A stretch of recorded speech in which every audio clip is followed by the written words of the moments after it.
존경하는 국민 여러분, 국민의힘 대통령 후보 윤석열입니다. 제가 대통령이 되면 기존의 청와대는 사라질 것입니다. 조직 구조도 일하는 방식도 전혀 다른 새로운 개념의 대통령실이 생겨날 것입니다. 부처 위에 군림하면서 권력만 독점하고 국가적 위기에 제대로 대처하지 못하고 미래도 준비하지 못하는 청와대로는 더 이상 국가를 이끌어 나가기 어렵습니다. 국정의 최고 컨트롤 타워인 대통령실은 대한민국 최고의 공무원들과 최고의 민간 인재들이 하나로 뒤섞여 일하는 곳으로 확 바뀔 것입니다. 코로나 위기는 사회 각 분야에 불가역적인 변화를 만들어내고 있습니다. 이를 선진국으로 도약할 기회로 만들어가야 하는데 공무원 신분을 가진 분들끼리만 모여서는 문제 해결과 대안을 만들어가는데 한계가 있습니다. 민간에 있는 최고의 인재들, 최고의 지성들, 해외 교포도 가리지 않고 모두 모아 국정 운영에 참여시키겠습니다. 경륜 있는 중장년층과 젊고 패기 있는 젊은 인재들 누구라도 애국심과 실력만 있으면 국정의 컨트롤 타워 안으로 모시겠습니다. 제가 구상하는 대통령실은 정형화된 참모와 분야별 민간 합동위원회가 결합된 형태로 운영될 것입니다. 국가적 주요 현안과 미래 전략 수립에 집중할 것입니다. 이들이 지혜를 모아 만들어낸 방안을 가지고 내각과 소통하며 나라의 미래를 이끌어 가겠습니다. 나라가 변하려면 대통령부터 변해야 합니다. 대통령은 대통령만이 할 수 있는 일에 집중하겠습니다. 총리, 장관, 지자체장 모두 마찬가지입니다. 제대로 일하기 위해 집중할 것은 집중하고 분산할 것은 분산하겠습니다. 새로운 대통령실에서는 참모들 뿐만 아니라 분야별 민관합동위원회 관계자들과 또 각 부처에서 파견 나온 연락관들이 한 공간에서 서로 자유롭게 소통하면서 일할 것입니다.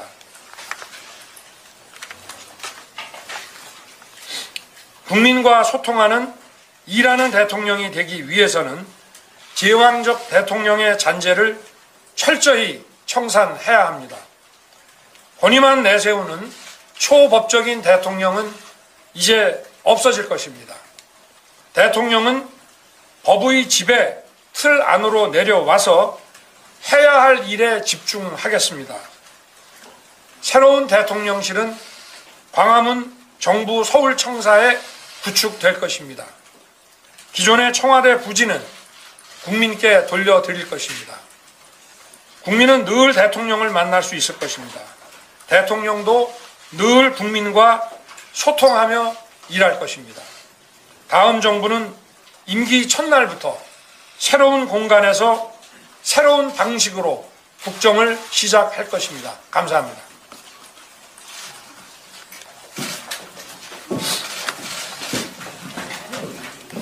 이정세 청와대책본부장님과 원희룡 정책본부장님 배석하셨습니다. 방금 발표하신 정치공약 관련한 질문부터 받겠습니다. 네, 손을 들어 표시해 주시기 바랍니다. 네, 질문해 주십시오. 네, 후보님 안녕하세요. 뉴데일리 빌런입니다. 문재인 정부에서도 이제 초기에 이제 광화문 대통령 시대에 열겠다고 했는데 결국 실패했거든요. 후보님은 어떻게 다르게 구상하고 계신지 궁금합니다. 그러니까 이제 대통령이 국정을 어떻게 끌고 나가고 정부를 어떻게 운영해 나갈 건지에 대한 일단 그 방식과 그 방향이 먼저 정해지고 청와대 이전 문제나 대통령의 근무 공간은 부차적인 문제입니다. 물론 청와대가 대통령의 초법적 권위를 상징하는 그런 장소가 되기는 했습니다만은 그거 이전에서 대통령의 초법적 권위에 대한 상징물을 없앤다고 해서 나라가 뭐 크게 바뀌는 건 아닙니다. 그래서 저는 청와대 이전 문제는, 그러니까 대통령 집무실의 이전 문제는 제가 제일 뒤에 마지막에 언급을 한 것이고요. 중요한 것은 일하는 방식.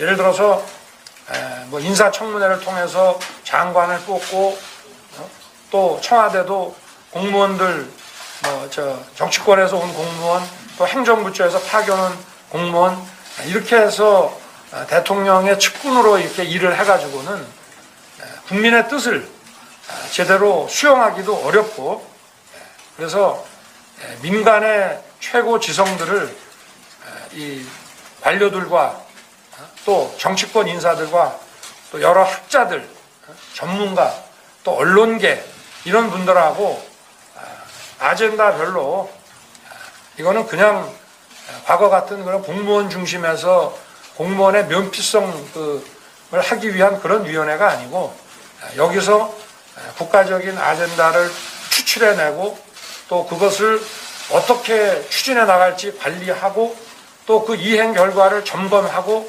이렇게 해서 민관이 합동으로 국정을 운영해 나가는 그리고 대통령은 그 중심에 있는 것으로 그리고 청와대의 참모들은 그 합동위원회를 지원하고 연결하는 역할만 하는 그런 방식으로 국정을 운영할 것이고요.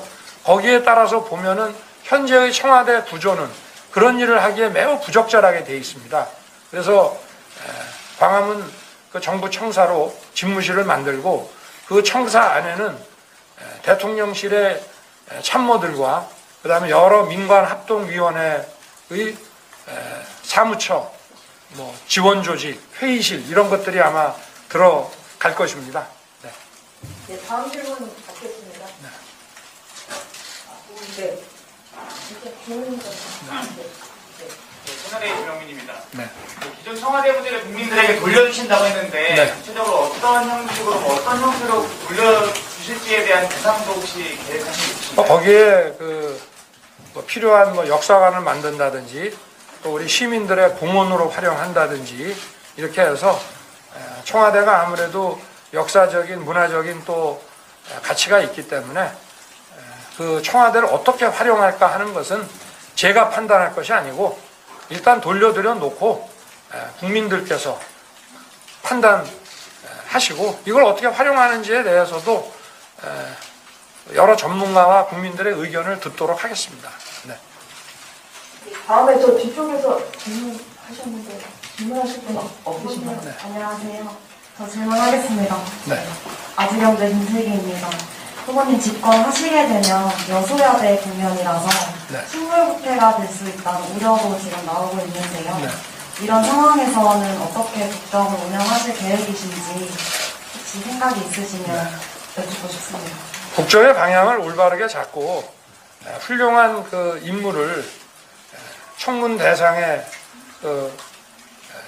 제시를 했을 때 그걸 거부해 가지고는 뭐 180석가 아니라 뭐 200석을 가지고 있어도 저는 국민들이 다 판단하실 거로 알고 있고요.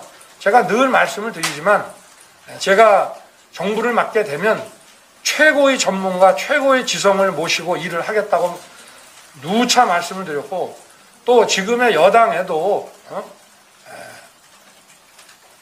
우리 당과 함께 합의를 해 나가면서 일을 할 수 있는 훌륭한 분이 많다고 늘 말씀을 드렸습니다. 다음에 잠시만요. 먼저 손 주신 분이 있어서 저쪽에서 아까 질문하실 때는 기자님 계셨는데 그러면은 SBS 허정점부터 가겠습니다. 이 부분에 민간 이제 영입하는 게 참 어려운 게 그 현재 줄어든 급여 문제가 있는데 이제 이분들한테 어떤 인센티브를 어떻게 제공할 건지 궁금합니다. 민간의 그 최고 지성과 전문가들이 사실은 이미 그분들이 뭐 경제적으로나 사회적으로 더 이상의 어떤 그 자리나 또는 뭐 그런 수입 기대하지 않고도 자기가 그동안 쌓아온 경륜과 그 지식을 국가에 그 환원하고 봉사하고 싶어하는 분들이 많이 있습니다. 그래서 그 부분은 적절하게 예우를 하겠습니다. 그다음에 양범태 기자님 질문 받고. 의원님, 이게 김보경입니다. 민간 인재를 참여시킨다고 하셨는데 이게 정책 결과가 나왔을 때 책임 소재라든지 아니면 검증이라든지 이런 문제가 좀 불거질 수 있거든요. 그런 문제를 책임은 전부 대통령이 지는 겁니다. 네. 조선비 장관입니다. 의원님, 재원탁 대통령의 폐해를 말씀을 해주셨는데 사실 그 가장 큰 문제로 청와대와 대통령이 쥐고 있는 인사권의 개수가 너무 많다. 이거를 줄여야 된다는 비판이 계속 나오고 있는데 이에 대해서는 어떻게 생각하시는지? 인사 문제도 지금 우리 여러 혁신 기업들에도 그 인사 전문가들도 많이 있거든요. 그래서 인사 문제도 이런 위원회를 구성을 해서 정부가 이런 그 혁신 행정을 펴기 위해서 또 제가 말씀드린 디지털 플랫폼 정부를 구현해 나가기 위해서 어떤 방식으로 인사를 해야 되는지에 대해서도 충분한 그 자문과 심의를 거쳐서 판단하겠습니다. 시간이 조금 걸리더라도 저는 의사결정의 문을 다 열어놓고 하여튼 많은 분들의 귀한 말씀을 경청을 해서 또 국민들께서도 그 과정을 전부 아실 수 있게 하고 그렇게 해서 대통령이 책임지고 어떤 그 안을 선택을 해가지고 추진을 해 나가도록 이렇게 하겠습니다. 다음에 황영찬 기자님 질문. 네, 의원님 CBS 황영찬입니다. 그 청와대 기능이 지금도 국가적 아젠다를 설정하고 민관 전문가들이 함께 모여서 일하는 곳인데 후보님은 지금 청와대가 좀 어떻게 문제가 있어서 다시 한번 이거를 지금 청와대뿐만이 아니고 과거에도 청와대는 역시 대통령과 그 함께 일하는 또 청와대 참모들에 의해서 국가 의사결정이 이루어지는 경우들이 대부분입니다. 자, 예를 들어서 우리가 감염병 문제가 생겼다. 그거를 청와대 참모들이 또 뭐 복지부라든가 이런 데하고 얘기해갖고 의사결정을 내릴 것이 아니라 어떤 정부가 어떤 의사결정을 내렸을 때 전문가들에 의해서 많이 비판받지 않습니까? 그거를 미리 수용을 해서 하자 이런 얘기죠. 그게 더 효율적이다 이런 겁니다. 결정이 조금 늦을 수는 있지만 전문가나 지성들에 의해서 또 과거에 관료를 지냈던 분들, 언론인들로부터 비판을 받고 다시 바꾸거나 또는 안 바꾸고 고집을 부리는 것보다 결정이 좀 늦더라도 많은 분들의 의견을 다 듣고 벌써 민간 자문위원 미국 같으면은 과거에 제가 보기에 서머스 교수 이런 사람들이 경제 자문위원장을 하면서 미국 경제가 앞으로 나아가야 될 방향 그리고 리스크를 줄이기 위해서 해야 될 미리 준비해야 될 아젠다가 어떤 건지 이런 것들을 방향을 다 잡으면은 행정부처들은 또 그걸 기본 방향으로 해서 움직입니다.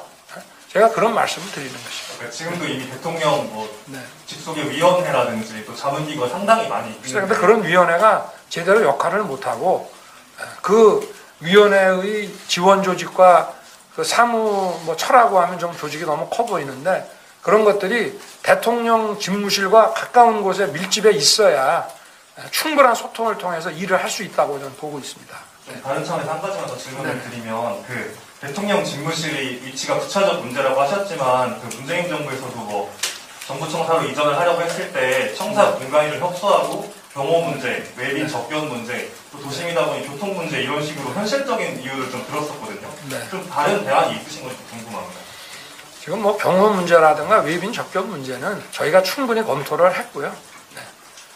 당장 인수위 때 준비를 해가지고 임기 첫날부터 가서 근무를 하고 미국 백악관을 보십시오. 대통령이 근무하는 오발 오피스 주변에 참모들이 쫙 있고 거기서 바로 붙어 있는 이 웨스트 윙에 또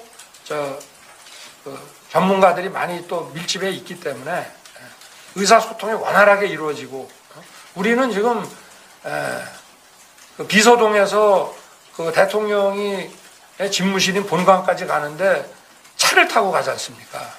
그렇게 해가지고는 원활한 의사소통이 되게 어렵다고 보고 있습니다. 그 관료 조직 안에서도 그런데 민관의 충분한 의사소통이 안 되고 우리가 어떻게 4차 산업혁명의 선도 국가가 되며 우리가 갖고 있는 많은 개혁 과제들을 해결해 나갈 수 있겠습니까? 김성민 기자님 질문 받겠습니다. 그럼 질문하실 게 좀 많으시지만 양해 말씀드리면 질문 한 번의 기회에 좀 다 해주시면 좋을 것 같습니다. 기다리시는 분이 많은 것 같습니다. 유시스 김승민입니다. 예전 오늘은 말씀 안 하셨는데 예전에 민정수석 폐지하겠다라는 얘기를 하셨었는데요. 민정수석 폐지하면 검찰 인사를 법무부 장관이 총장하고 이에 대해서 독립적으로 알아서 하겠다고 이렇게 구상을 하시는 건지, 검찰 인사가 대통령이 분산해야 될 부분이라고 생각하시는지 좀. 그러니까 인사권이라고 하는 거 역시 최종적인 인사권은 대통령에게 있죠. 이게 국민 주권주의 원칙에 따라서 국민이 직접 선출한 공직자가 임명을 하는 것이 원칙입니다. 그러나 실제에는 많은 위임을 통해 가지고 인사를 제대로 한다는 것도 굉장히 중요한 그 대통령의 책무 중에 하나입니다. 그렇기 때문에 인사가 제대로 될 수 있도록 대통령은 그 시스템 관리를 하고 개별 인사는 장관이라든지 이렇게 좀 위임을 하는 것이 맞지 않나. 그러나 마지막 단계에서의 검증과 관리는 뭐 해야 되겠습니다만은, 그리고 제가 민정수석을 폐지한다는 것은 청와대라고 하는 거, 대통령실이라고 하는 것은 대한민국의 주요 현안과 또 미래 아젠다를 잘 추출해서 거기에 대한 대비를 해나가는 것이 대통령의 기본 책무인데, 사정 기능의 중추를 대통령실에 둔다고 하는 것은 저는 그건 맞지 않다고 보고 있습니다. 네. 지금 질문하실 기자님 두 분 계신데요. 두 분 질문까지만 받고 공약에 관한 질문을 마치도록 하겠습니다. 네, 질문해 주시죠. 후보님, 공약 발표 잘 들었는데요. 대통령실 내 인재가 민간인 신분을 유지하면 청와대 내부의 정보 보안이나 이런 보안 문제는 어떻게 하실지 좀 여쭙고 싶습니다. 이 민관합동위원회에서 대한민국의 현재 문제를 어떻게 진단하고 거기서 어떤 아젠다를 추출해서 어떻게 관리해 나가고 점검하느냐 하는 문제는 보안의 문제가 아닙니다. 꼭 필요한 보안의 문제는 그거는 별도로 관리할 생각입니다. 국민들이 다 함께 아셔야 되는 문제고, 그만큼 대통령실의 기능 자체를, 그리고 대통령 직속의 여러 민관 그 자문위원회, 합동위원회를 투명하게 국민들께서 다 아시도록 그렇게 운영을 해 나가겠습니다. 네, 다음 질문 받겠습니다. 네, 후보님, 뉴스NBC 남가희라고 합니다. 청와대 부지를 전부 국민께 돌려드린다고 말씀하셨는데, 부지를 어느 정도 선까지 돌려주신다는 건지, 또 집무실 외에도 청와대에는 여러 관저라든지 이런 부분이 있는데, 국민께 돌려주신다면은 이런 가족분들의 생활이나 이런 선까지 생활을 하지 않는 선까지 생각하고 계신 건지. 그렇습니다. 네. 관저도 지금 뭐 공개하기는 좀 뭐한데, 관저도 바깥으로 나오고, 무슨 경호실이라던가 군부대 이런 부분들은 좀 더 검토를 해봐야 되겠습니다만은, 그거는 최소 필요한 한도 내에서만 두더라도 청와대 전체를 국민들께 돌려드리겠습니다. 이 정도로 공약에 관한 질문을 마치겠습니다. 공무장님들 수고 많으셨습니다. 이어서 현안에 관한 질문을 받도록 하겠습니다. 마찬가지로 손을 들어서 표시를 해주시고요. 그리고 좀 질문하실 때 좀 많으실 수 있으니까 한 기회에 질문 하나씩만 부탁드리겠습니다. 네, 어서 오늘 국민의힘에서 양자 토론을 다시 민주당에 제안을 했는데요. 어제 후보님께서는 어떤 형식이든 상관없다고 말씀하셨었는데, 양자 토론을 제안한 거는 후보님의 좀 어떤 의견이 들어가 계십니까? 원래 양자 토론을 하기로 국민의힘과 민주당이 합의를 했지 않습니까? 근데 이제 사법부에서는 그 공영 매체가 초청하는 식은 곤란하다고 판결의 취지가 이제 그렇게 됐기 때문에 그 판결의 취지를 존중하면서 양당이 합의한 사항을 하자, 이런 취지고요. 그리고 뭐 토론의 형태가 저는 합의된 거를 우리가 사법부 판결에 반하지 않게끔 하자는 제안을 한 것이고, 물론 뭐 제가 다 보고를 받고 승인을 한 것이고요. 그러나 또 뭐 다른 후보들하고도 이런 그 다양한 형태의 뭐 토론이 제안이 온다고 하면은 또 거기에 대해서는 예를 들어서 뭐 언론사 초청이라든가 그런 거에 대해서는 검토해서 뭐 특별히 뭘 배제하고 이런 생각은 없이 원칙에 따라서 할 생각입니다. 네. 다음 질문 받겠습니다. 네, A검사님이라고 합니다. 오늘 주식 양도세 폐지를 하셨는데 증권거래세 폐지는 공식 주식 양도세 폐지를 전제로 없애겠다고 하셨는데 증권거래세 유지하시는 것인지 한번 여쭤보고요. 네? 증권거래세. 증권거래세는 양도세를 전제로 발표를 한 공약이기 때문에 증권거래세는 현행 그냥 유지하는 거로 폐지하면서 양도세는. 또 대한인 선진국형 과세 체계를 말씀하셨는데 이거가 좀 구체적이지 않아서 구체적으로 어떤 내용인지 어떻게 설계하실 것인지. 이 증권시장이라고 하는 것이 우리 서울에 있는 시장, 뉴욕에 있는 시장, 런던에 있는 시장, 세계 각국의 시장끼리 서로 경쟁을 하면서 좋은 시장에 자금이 몰리게 되어 있습니다. 그래서 우리가 장기적으로는 그 선진국 시장의 여러 제도들을, 그 중에 또 중요한 것 중에 하나가 금융 관련 세제입니다.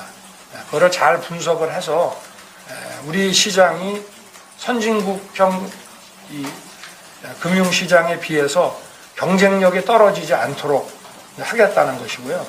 일단은 시장과 거래한 주식거래, 우리가 주식거래를 개인끼리 장외에서 한다든지 또는 비상장 주식을 거래할 때는 그거는 그냥 일반적인 그 양도소득세가 소득세법에 따라서 부과가 되는 것이고요. 시장과 거래했을 때만 증권거래세로 하고, 그리고 그게 일정 그 금액이나 퍼센티지가 넘어가는 경우에는 뭐 대주주 거래라고 해서 양도소득세를 부과를 합니다만은 그 양도소득세라고 해서 걷는 금액이 실제로 그렇게 많지는 않습니다. 그리고 특별히 주식거래라고 하는 것이 뭐 큰 손 작은 손 뭐 일반 투자자를 가릴 거 없이 주식 시장 자체가 자금이 많이 몰리고 활성화되어야만 거기서 일반 투자자도 수익을 올릴 수 있는 것이기 때문에 지금은 주식 시장을 더 활성화하는 것이 필요한, 더구나 또 미국에서도 지금 테이퍼링을 하고 있고 여러 가지, 우리도 지금 1월 3일 증권시장 개장부터 시작해가지고 지금 그 지수가 계속 하락하고 있지 않습니까? 그렇기 때문에 제가 볼 때는 또 한국의 그 기업 가치가 많이 지금 저평가되어 있다는 그런 그 의견들이 아주 우세하고, 그렇게 해서 우리나라 증시가 상당한 정도로 올라갈 때까지는 증권거래세만 남겨놓고, 그리고 이제 모든 기업 가치가 좀 정당하게 평가받고 우리 증시가 국제적으로도 경쟁력 있는 그런 상황이 오게 되면은 이런 그 어떤 통산 종합과세 방식으로 만들어 설계해 나가면 되지 않겠느냐, 그렇게 보고 있습니다. 다음 질문 받겠습니다. 후보님, 한국일보 박지영 기자라고 합니다. 네. 어제 필승결의 대회에서도 후보님께서 대통령제 중심제 나라를 국민 중심제로 운영하겠다 이렇게 말씀하셨는데요. 구체적으로 어떤 권한을 또 국민에게 넘겨주실 거라고 구상을 하고 계신지, 그다음에 청와대에서 광화문 쪽으로 집무실을 옮길 경우에 국민들과의 소통을 강화할 방안을 좀 생각하고 계신지 여쭙고 싶습니다. 청와대 안에서 그 소수의 그 참모와 또 아까 그 말씀하시면서 좀 우려하셨던 것처럼 보안을 앞세워가지고 어떤 중요한 그 의사결정을 할 때 투명하지 않게 그렇게 운영하지 않고 국민들에게 다양하게 물어보고 아무래도 전문가나 또 언론계나 뭐 학자나 또는 정치권에 계시는 인사도 우리 위원회를 구성을 해서 그 위원회를 통해서 어젠다를 발굴하고 관리해 나가는 방식으로 하는 것이 그게 국민과 소통하는 거 아니겠습니까? 직접적인 소통은 아니겠습니다만은. 그리고 그렇게 위원회에 많은 분들이 오셔가지고 특히 그 좀 공무원이라고 하는 것을 아주 상근 전업으로 하기를 꺼려하는 분들이라든가 또는 무슨 뭐 재산 등록, 인사청문회 이런 거를 꺼려해서 어떤 그 국정 활동에 참여하기를 기피하는 분들도 많이 계십니다. 근데 그 중에서 우리가 정말 그 고견을 듣고 이게 제가 제도화가 되어 있지 않으면 이게 잘못하면 비선이 될 수가 있습니다. 투명하게 이거를 관리를 하겠다 이런 말씀이고요. 그래서 대한민국의 국익을 위해서라면은 하여튼 이런 최고의 지성을 모시고 그분이 공직에 계신 분이든 민간에 계신 분이든 간에 젊은 분이든 또 경륜이 있는 장년층이든 간에 가리지 않고 모셔서 국민에게 이익이 되는 그런 정치를 하겠다 이런 말씀을 드립니다. 네, 다음 질문 받겠습니다. 네, 후보님 필리프 정민철입니다. 방금 민주당의 입장이 나왔는데요. 네. 국민의힘 양자토론 제안에 대해서 민주당은 다자토론이 먼저다라고 입장을 줬고요. 여기에 참여를 해달라고 요청을 했는데 31일 그런 다자토론 혹시 제안에 대해서 받아들일 용의가 있으신지 궁금합니다.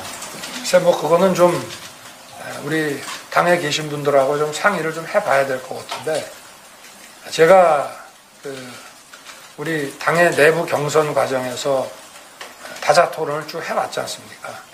제가 지난번에 뭐 3프로 TV인가에 나갔다가 토론 이게 뭐 크게 도움이 되겠냐라고 말씀을 드린 게 토론 깊이가 아니고 다자 토론을 해보니까 상대방에 대한 그 어떤 여러 가지 그 생각이라든지 뭐 이런 것에 대한 검증과 논의가 이루어지기가 상당히 어렵더라고요.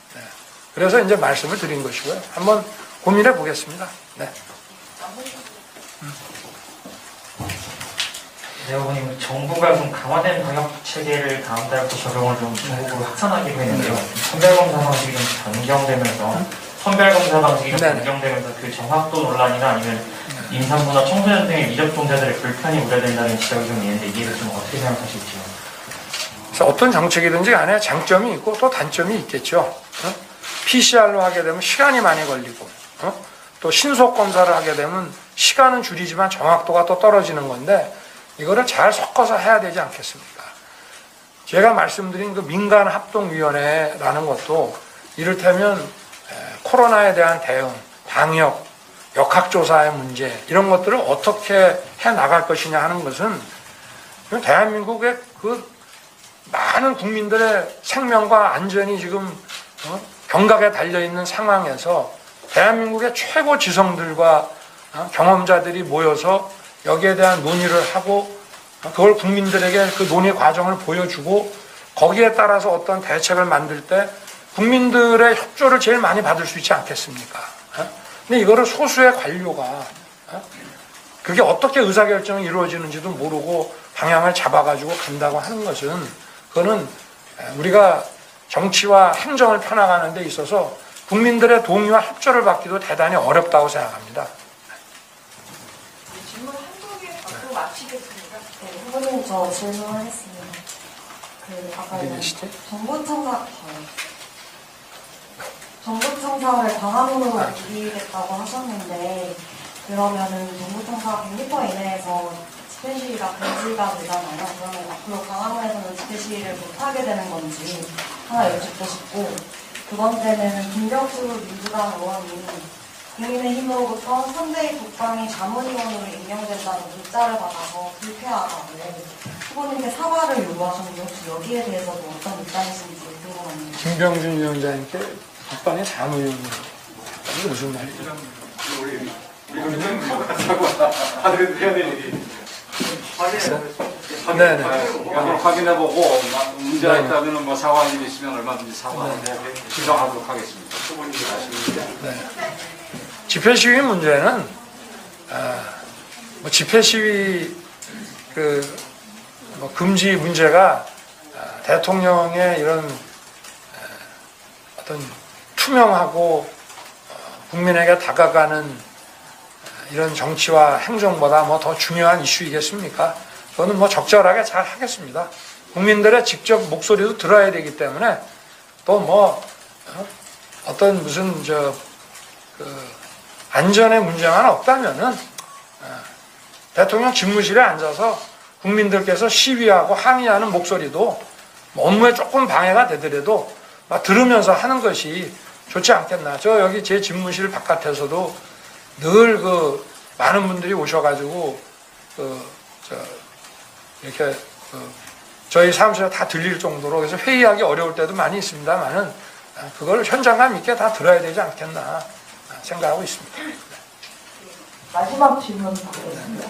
후보님, 저 MBC 신수아라고 합니다. 질문이 두 가지인데요. 경화문 청사에 이제 집무실 만든다고 했는데 경호 문제도 좀 고려를 하신 건지 궁금하고 그게 지금보다 좀 대통령 경호 수준을 낮추겠다라는 어떤 의지이신 건지 궁금하고요. 질문 하나고 또 다른 질문은 아까 주식 양도세 관련해서요.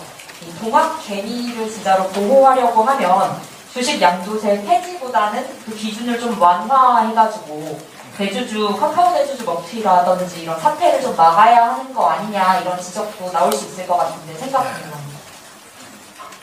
경호 문제는 저희가 다 검토를 했고요. 그리고 경호라고 하는 것은 경호가 중요한 것이 아니고 대통령이 일을 어떻게 하느냐가 더 중요하고 경호는 거기에 맞춰야 된다고 생각합니다. 그리고 그런 대주주에 대한 양도세 문제는 예를 들어서 먹튀가 있다 그러면 그거를 보완하는 제도를 만들면 되는 것이지 세제 가지고 그게 꼭 저지가 될 거라고는 생각하지 않고요. 저는 오히려 이런 대주주라고 하는 것도 요건이 실제 대주주가 아닌 분들에게 내려온 경우가 많거든요. 우리나라 주가에 영향을 미치고 있는 대기업들은 그 기준을 아무리 높여도 실제 대주주가 되기 어렵습니다. 저는 그거보다 우리가 만약에 세수를 확보하고 경제에 있어서의 공정의 원칙을 더 세우려고 하면 대기업이든 중견기업이든 상장기업의 기업 가치가 정당하게 제대로 평가돼서 이를테면 시총이 올라간다든지 이렇게 되면은 거기서 우리가 대주주나 특수관계인 간의 거래라든지 이런 데서 상증세라든지 양도소득세를 저희가 훨씬 더 제대로 과세할 수 있지 않겠느냐. 그래서 이 증권 시장에서 시장과 거래하는 그 참여자에 대한 이런 어떤 세제적인 그런 진입 장벽은 그거는 큰 틀에서 봤을 때는 그게 그야말로 일반 개인 투자자들에게도 도움이 안 된다고 저는 보고 있습니다. 이것으로 오늘 공약 발표와 질의응답을 마치겠습니다. 모두 수고 많으셨습니다. 감사합니다. 수고 많으셨습니다.